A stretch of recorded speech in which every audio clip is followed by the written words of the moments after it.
I've attained what seems to be the most complete list as of right now of equipment losses during the invasion so far. It was shared to me by my lovely editor, and so we could actually go through it, and that'll probably be interesting because I'm looking at these equipment losses, and I'm gonna be honest, half of them. So okay, so let me rank it. Let's actually go through that quick because this is really interesting, and I wanted to show you guys equipment losses, okay? And then I wanted to give you guys some perspective, right? So, attack on Europe documenting equipment losses during the 2022 Russian invasion of Ukraine. So, I've looked through this list, like, at least once, and I skimmed on it, like, a second time, kind of skimmed through it. So, if I was to rank the nations with the most equipment losses so far, the nation in third place would be Ukraine. Like, third place? That doesn't make much sense. What do you mean third place, Dylan? There's only 2 nations involved in the conflict. Well, you see, second place is the Soviet Union, and the first place is Russia. Because there's so much Soviet equipment and modern Russian equipment that they both could make up their own sections, both of which exceeding independently Ukrainian equipment losses. I mean it. Look. 1 T-72, 6 T-72Bs captured, 1 destroyed, 2 destroyed, 3 abandoned, 4 abandoned, 5 damaged and abandoned, 6 captured, right? 2 T-72Bs, Russia, these 2 were the Soviet Union. 1 abandoned, 2 captured. 4 T-72B3s, 1 destroyed, 2 destroyed, 3 damaged, 4 captured. 14 T-72B3Ms, 1 destroyed, 2 destroyed, 3 destroyed, 4 destroyed, 5 destroyed, 6 abandoned, and later destroyed. 7 abandoned, 8 abandoned, 9 abandoned, 10 abandoned, 11 abandoned, 12 captured, 13 captured, 14 captured. 6, the Soviet Union. T-8E, BV, 1 destroyed, 2 abandoned, 3 abandoned, 4 captured, 5 and 6 captured. And this goes on. So it's Soviet Union, a bunch of stuff. Soviet Union, a bunch of stuff. Russia, a bunch of stuff. Russia, a bunch of stuff. Russia, a ton of stuff. Soviet Union, bunch of stuff. Russia, bunch of stuff. Russia, bunch of stuff. Russia, bunch of stuff. Russia, bunch of stuff. Russia, bunch of stuff. And all of this is tanks. Which on this list, so far there's not a single Ukrainian tank. Now, that's not to say I don't think a single Ukrainian tank has probably been lost in the war. But none of them have been confirmed by, I would assume, open intel or have been added to the list yet. So then you keep going down the list, and Soviet Union, Soviet Union, Soviet Union, Soviet Union, Soviet Union, Soviet Russia, Soviet Russia. And this is for armored fighting vehicles. 50 lost, 19 abandoned, 19 destroyed, 13 abandoned, 17 captured. My goodness. Infantry fighting vehicles. Soviet Union, Soviet Union, Soviet Union, Russia, Soviet Union. Yeah, the loss is just, yeah, it's basically saying it's a Soviet model equipment. That's what the Soviet flag means. Russia. Russia. It's all just, do you see any Ukrainian flags?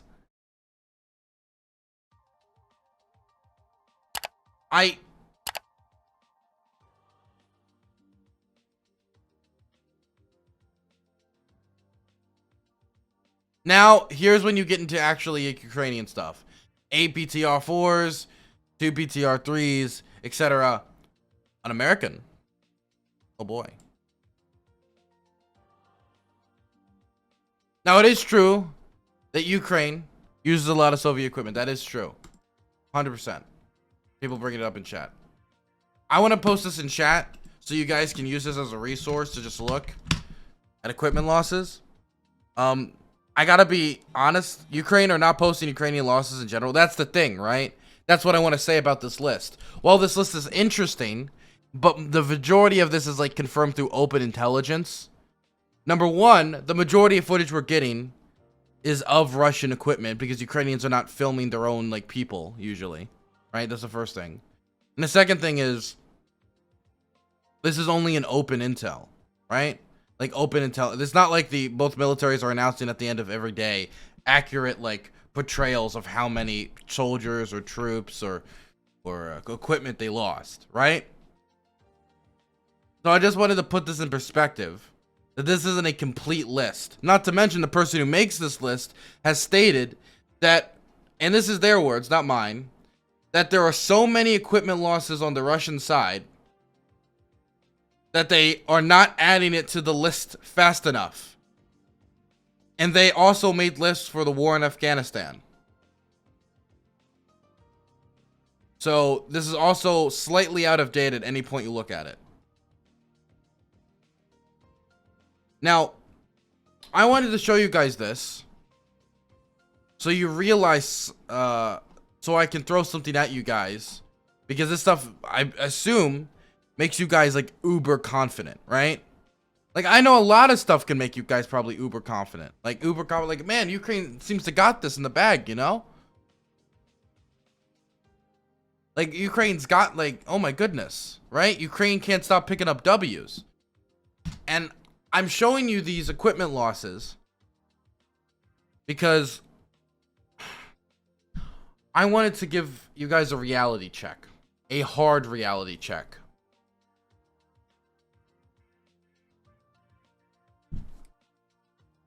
Tanks, 54. That's how many tanks Russia has lost, right?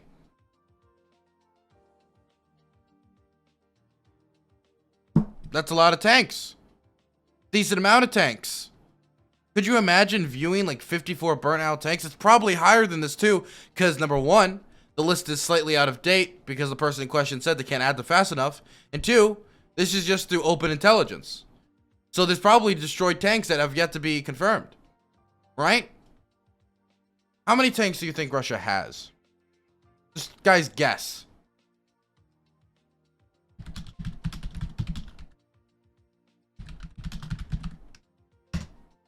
If you look at any like article about this, right? As per global firepower, Russia has around 12,500 tanks. Now, this number is not correct. I'm going to tell you that right now. Probably closer to like, I don't know, like 7,000 maybe. Much lower than this. Right? Much lower.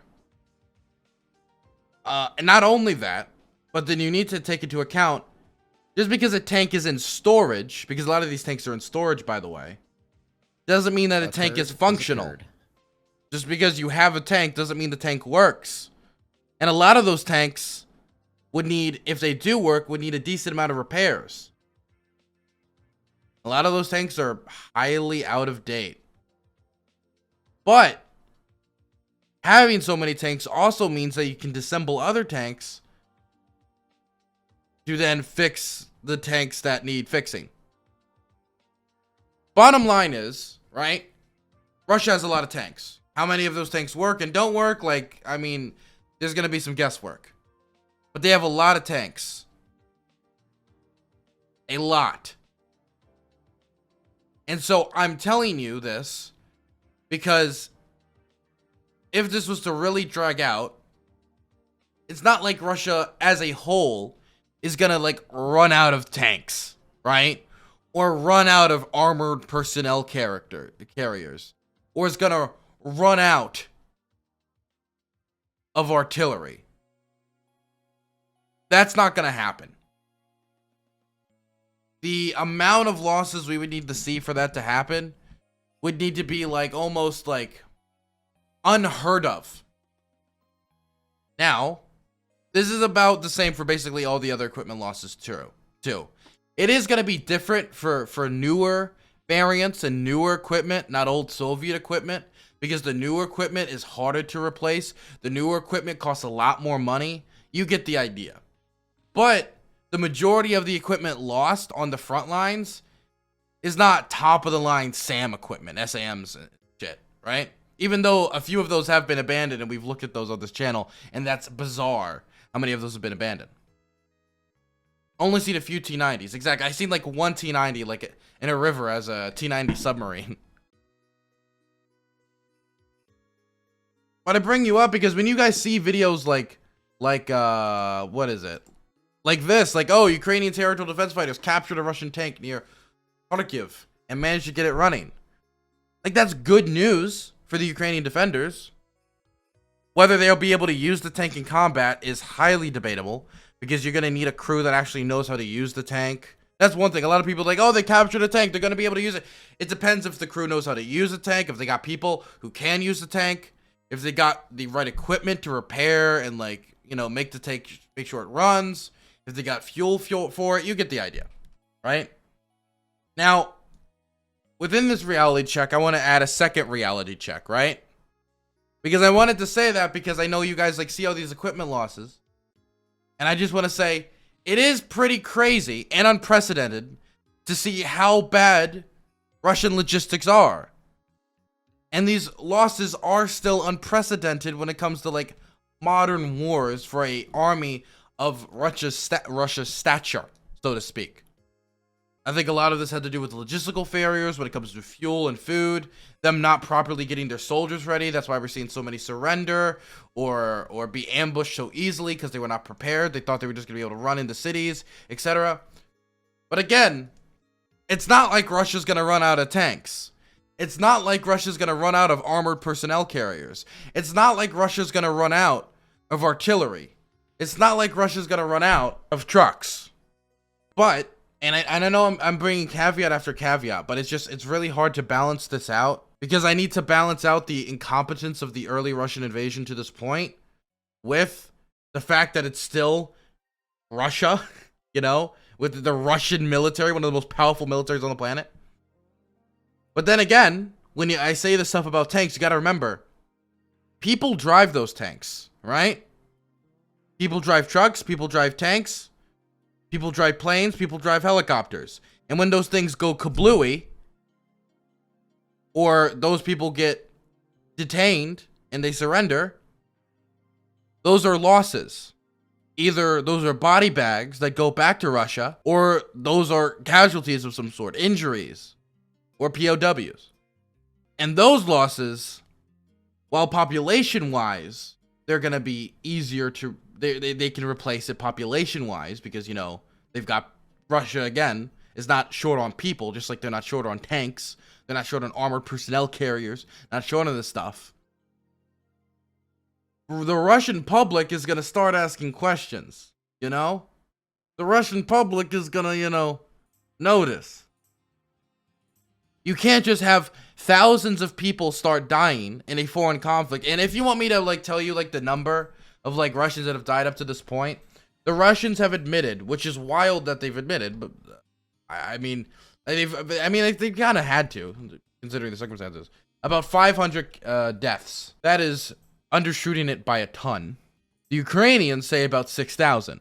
Now, both of these are wrong, and I can tell you both of these are wrong because I looked at the war in Syria long enough to know that every army and every military force on the planet will overshoot the amount of people they killed and undershoot the amount of people that died for PR purposes to make so people don't lose morale at home. And from what I've seen, it seems like U.S. intelligence, I'd have to go back and check, says around like 2,000. And I would tend to probably agree with that number. That's probably somewhere in the middle, about like 2,000 to 3,000, right? Which is still a massive amount of people, because it's probably at this point more Russians have died during the invasion of Ukraine than all Americans have died since the entirety of the war in Iraq. Which is a crazy thing to think about, that in just a short period of time, those many people have died. That is a bizarre thing to think about. And so that isn't as replaceable when it comes to the Russian people, when it comes to, you know, public perception. Because when people start noticing that their sons and daughters aren't calling home, when they're not coming home to visit, when they start getting knocks on the door, and with a letter like your son has been killed, or their son comes back with their leg gone, or with PTSD, or stuff like that. When that starts to happen, which inevitably it will, the Russian public are going to have questions. And when that's coupled with economic collapse, I don't know how far the economic collapse will go, but the ruble's lost at least 30% of its value. The Russian stock market is going down the toilet. We see companies decoupling. Apple Pay has pulled out. We're seeing Exxon pull out of investments. Even seeing the Germans jump on sanctions. Even the Swiss jumped on EU sanctions. So I would say that that is something that is not as easy to just, pick another one out of storage. People notice. It's not like during Vietnam, all of a sudden we ran out of people, right? We didn't run out of people in Vietnam, okay? That wasn't the issue. We didn't just like all of a sudden like, boop, there's not enough Americans, right?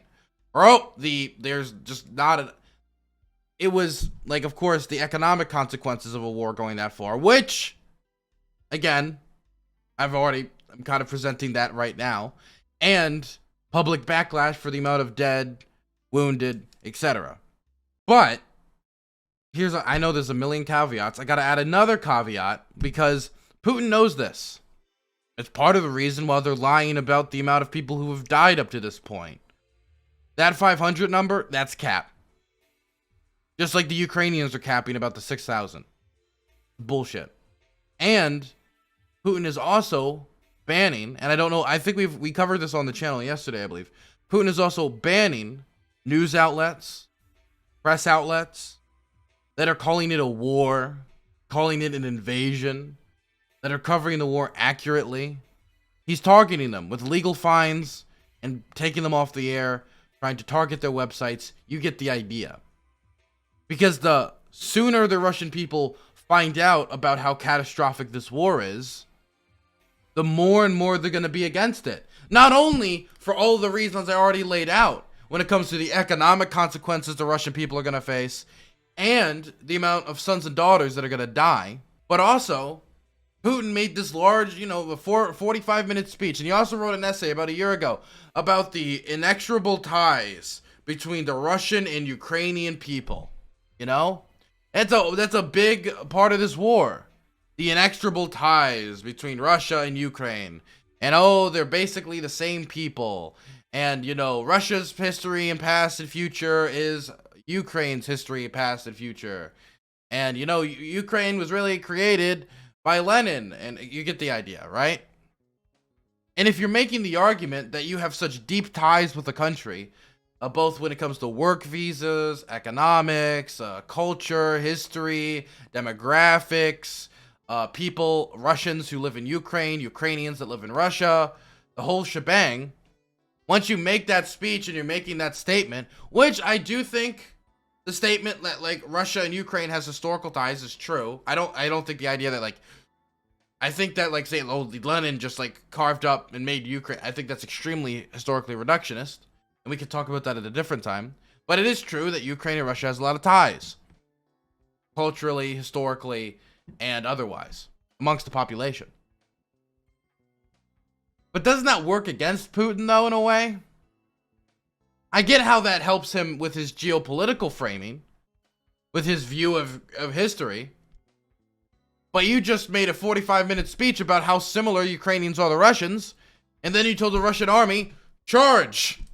Charge! Attack the country that we just made a 45-minute speech in an essay 1 year ago about how similar we are. Let's bomb Kharkiv. Let's bomb this local kindergarten. Let's bomb this local airport. Let's bomb the residential community. Let's have all these children die due to bombing campaigns. Let's drop cluster munitions. Let's detain nuclear employees. Hold them hostage. Let's target local churches. I do mean that. A local cathedral in Kharkiv was recently targeted. We're here to protect the history of Russia. So, let's target one of the first universities in the Russian Empire, which was officially founded in 1805. We're preserving the history of Russia. It's kind of hard to make that argument while you're bombing, killing, and slaughtering the Ukrainians in Ukraine, and also destroying Ukrainian infrastructure, civilian and or otherwise. and history. There was a Holocaust memorial that was targeted in another area. And a lot of times they're just missing. Like this is horrific, right? This is history. This was founded in 1805, one of the first universities in the Russian Empire. This is the history that Vladimir Putin is trying to pull upon. Summon.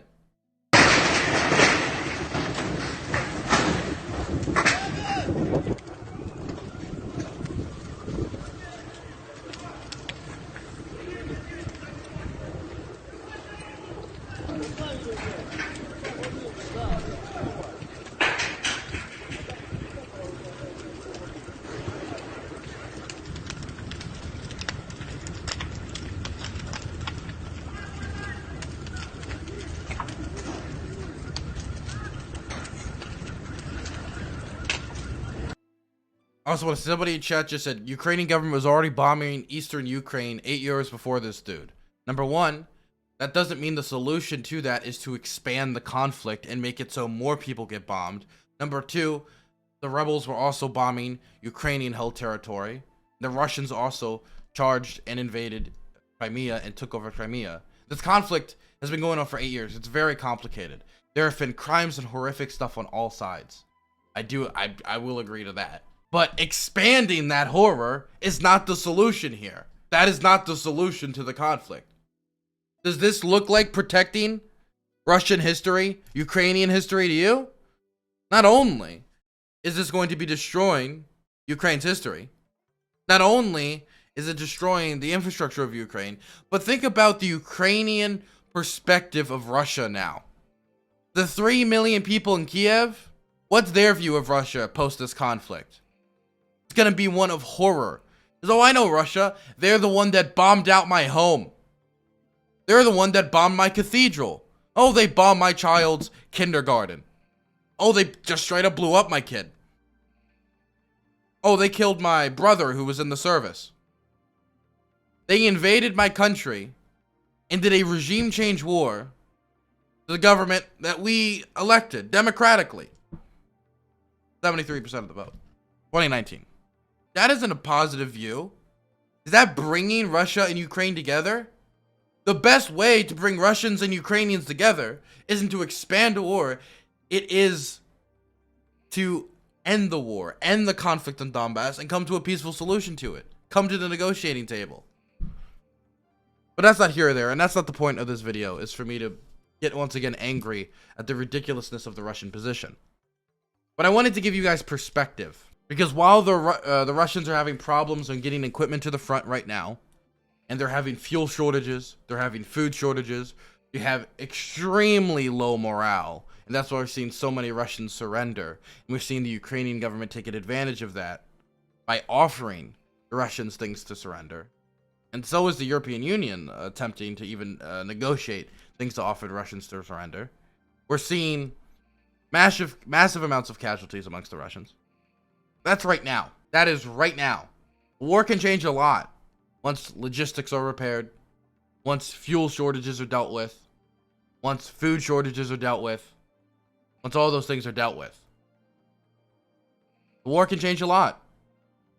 Not like the Russians are going to run out of tanks. Not like the Russians are going to run out of APCs.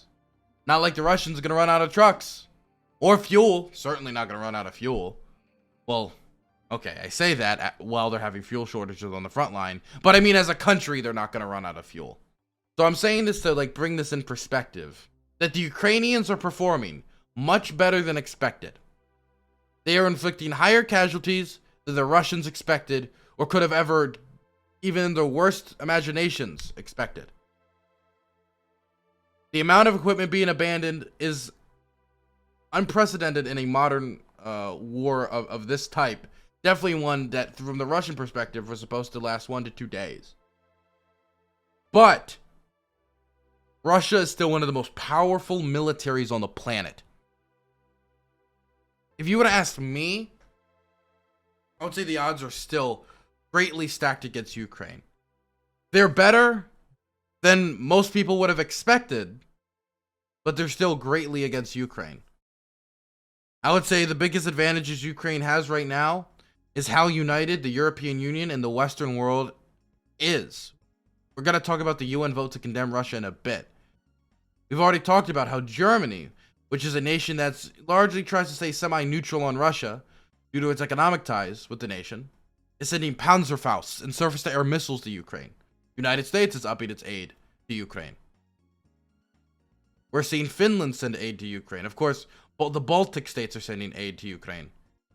I think even Taiwan is sending tents and aid. Hell, I think even Luxembourg are sending 100 NLAWs, I believe.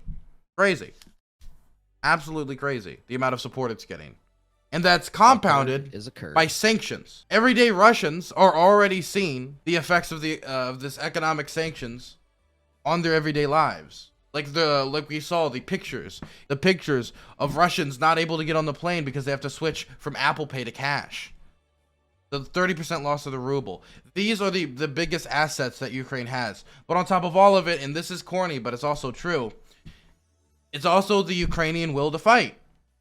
Ukrainian morale right now is tremendously high. We're going to be covering a ton of stories today of Ukrainians completely unarmed, throwing themselves in front of Russian tanks, doing everything they can to stop the Russian invasion. And even if the Russians take Kiev, even if they take Kharkiv, they take Sumy, they take all of it, I am not under the impression that is going to mean, oh, the Ukrainians all just give up. They are now going to do whatever Russia wants. They can reinstall Yanukovych with this regime change war. Their democracy is gone. We saw how many of them were making Molotov cocktails. I think they will resist.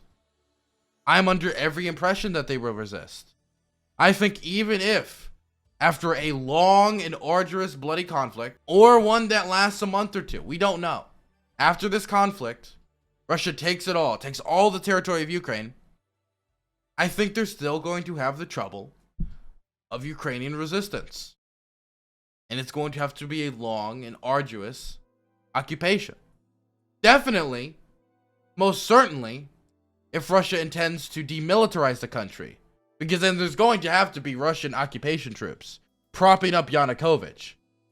Because do you really think, with how much determination the Ukrainian people have shown in trying to stop the Russian invasion, that if they just installed Yanukovych or did whatever regime change war they wanted, that if they all just left afterwards, they would just not overthrow the government immediately? We would see a second Euromaidan immediately. I also want to say that most of the casualty statistics and equipment losses statistics we're seeing right now is in outskirts of cities, or it's in the countryside, or it's due to drone strikes outside of cities and that stuff. We haven't seen the start of street-to-street fighting, really, in Kiev, the nation's capital. We haven't seen the start of street-to-street fighting, really, in Kharkiv. We saw it a little bit. I think on the third day there were troops that got in, but then they were ambushed and it was like a meat grinder that day, and the Russian troops were pushed out.